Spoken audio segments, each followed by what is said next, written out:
know about the truck. The last you saw, it was tacoed on the passenger side there. The tire was tacoed into the shocks, broken upper A-arm or bent an upper A-arm. This is the A-arm. This is the old A-arm here. It was easier to get it off with cutting it, so it was cut, but originally it was just bent. But this is 1026 mild steel. Probably part of the reason it broke. Also, there was a notch here to clear a bypass tube. It's kind of an abrupt notch, so the new design comes less abruptly around the shocks. Some of the problems that it wasn't just the A-arm. Everybody's saying, you know, just replace the A-arm and get back on the road and get back out in the desert and rip the thing again. So new A-arm, good to go. Well, it wasn't quite that easy. There were some other issues on this side of the truck. I continued to break an upper spring. So the tender spring was snapping, and it's because the power steering pump used to be located in this area, and the power steering pump was pinching the spring between the crossover rings and the power steering pump pulley. So every time it would pinch the spring there, and then it would break the spring. So that was one of the issues with the truck the way it was, even irregardless of the arm and everything else. That was one of the issues. One of the other issues that was going on, I had a limit strap situation where there was just an ear style, there was like an ear style tab that came off of here. Limit strap was connected to it, and it would it was wanting to rip the ear off. So now we've got a limit strap that's up in here. It's tied to this node, and it's much stronger in this location. It's not just going to rip the ear off the side of the tube. So that was one of the issues I was having. The other issue is it used to have rubber bumps here. We've got Fox hydro bumps now. And so the rubber bump, what was happening was, and I'll explain this on camera here. So what was happening is when you cycled the suspension into full bump, the upper arm would contact the rubber bump, and there was about this much shock shaft on the bypasses and on the coilovers. And so I think the cycling of where they placed that rubber bump, they didn't leave enough shaft showing, and so when it would compress the rubber bump, it would actually bottom out all the shocks. And so I went through lower spherical bearings on the bypasses here. I went through like 3 or 4 sets of lower spherical bearings on the bypasses because there was just a lot of load getting transferred here because the shocks were bottoming out. So that was another issue that we had to rectify. And so in placing the hydraulic bumps in their current location, up in here, the hydraulic bumps are now placed so that the shocks don't bottom out when the truck goes to full bump. So now we'll get into the arms.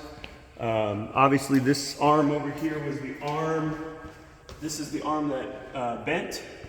We have a new design that clears this bypass tube. Before there was a notch. Now we have a new design that comes around the bypass tube. This whole system is now 4130 chromoly, TIG welded, heat treated, and it's got pinch bungs here now. The pinch bungs weren't there prior, so now it's got pinch bungs. Originally I was just going to do the upper arms in chromoly and leave the lowers and the uprights alone. But when we took the whole front end off the truck, we went ahead and decided that since the uprights and the lower A-arms were also built of 1026 steel, that we should go ahead and swap all that out as well. So basically your upper arms, your uprights, and your lower arms are all fresh, chromoly, TIG welded, heat treated, and coated in steelite. Now, once we got the fabrication done on all of the arms, everything before it was painted, everything went on the truck, and then we started cycling, and we noticed that the uniball here, the steering rack didn't have the proper stops in it, so the steering rack was using the full throw of the rack and didn't have internal stops. And so what was happening is the steering was maxing out on the uniball cup, and it was denting the uniball cup and putting an extra strain on the upper arm and some of these other members here. I don't think we had any problems with the lower uniball, but the upper uniball was definitely having problems with cycling. So decided to pull the rack off, send it to Power Steering Solutions, get the rack internal stops placed where they belong so that the internal stop stops the steering before the uniball is maxed out. That was one of the issues that we found. Also, when we got into it with all the new parts here, we decided to evaluate the bearings, took a look at the bearings. I kind of already knew that they were already 2.25 Camberg prerunner series bearings. So with all this other work that's happening, it's like we decided to go ahead and go with 2.25 Camberg front hub assembly on both sides, and also the brakes were also 4-piston Willwoods, and these brakes are now 6-piston Willwoods. So we upgraded the brakes and the hubs. So this whole thing's kind of snowballing. You can kind of understand what's going on there.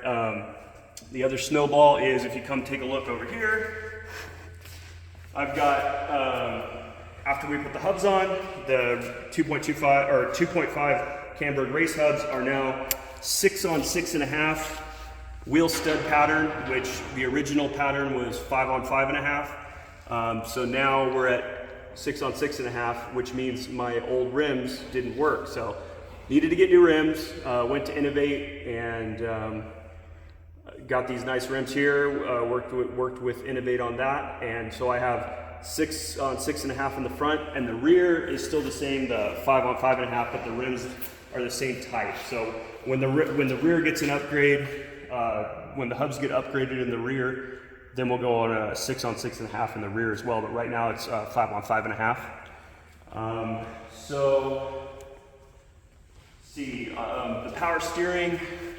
The power steering. So we sent the rack out to get rebuilt, put the stops in it. There was a lot of slack in the power steering lines that were running around, and there were some efficiencies that we saw that we could gain by shortening some of the hoses and rerouting them in a more efficient way. So that happened. So all new hoses for the power steering. The power steering pump got sent out and got rebuilt. The servo got sent out and got rebuilt. The shocks needed a full rebuild because these are the shafts on the side that took the damage. Obviously, this is the one from the coilover, fully bent, and then this is the one from the bypass. It's you can kind of see it's bent there. So that one's bent too. So shocks got fully rebuilt. The shocks were rebuilt by SDG, and they're back to the proper spec. We did find out that when we went shock tuning, we turned a bunch of compression into the front end of the truck, and so when we went back and rebuilt the shocks, they went ahead and stiffened the compression shims in the valving for the compression side of the front bypasses, so that we could, and then they went ahead and twisted the tubes back out. So when I go back out to the desert, I'm gonna have to drive around and see what the compression feels like in the front. That's the only thing shock-wise I need to take a look at when I go drive it, is just feel the compression in the front end. The rear end's fine, it all works, everything's good there.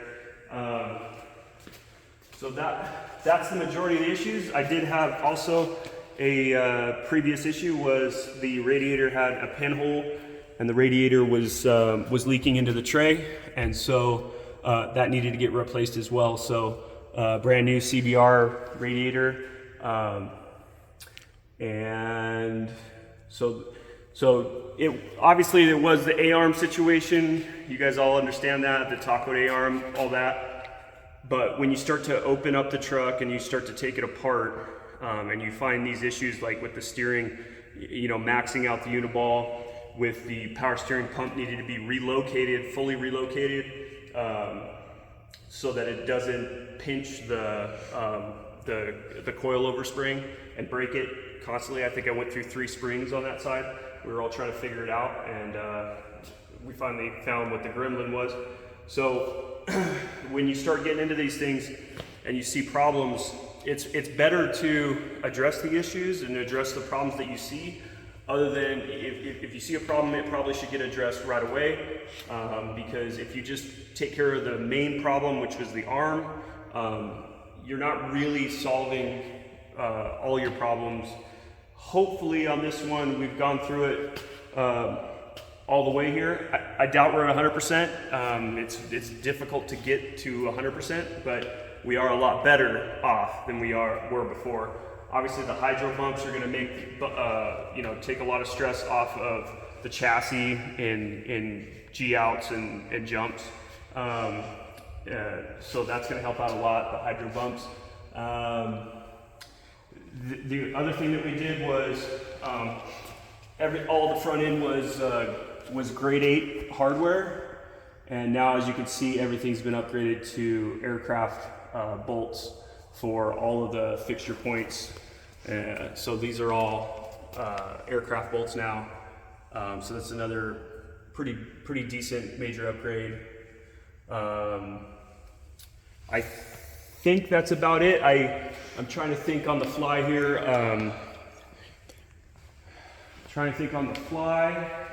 Oh yeah, we did have to cut some little, let me lower this.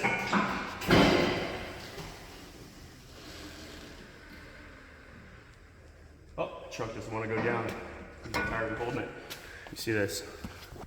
We had to cut some holes in the hood here. It would have been nice to not have to do that, but just where the bump stops were located, we wanted to get as much travel as we could.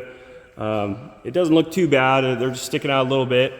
Might make some covers for those or something, but you can hardly tell that the bump stop can sticks out of there.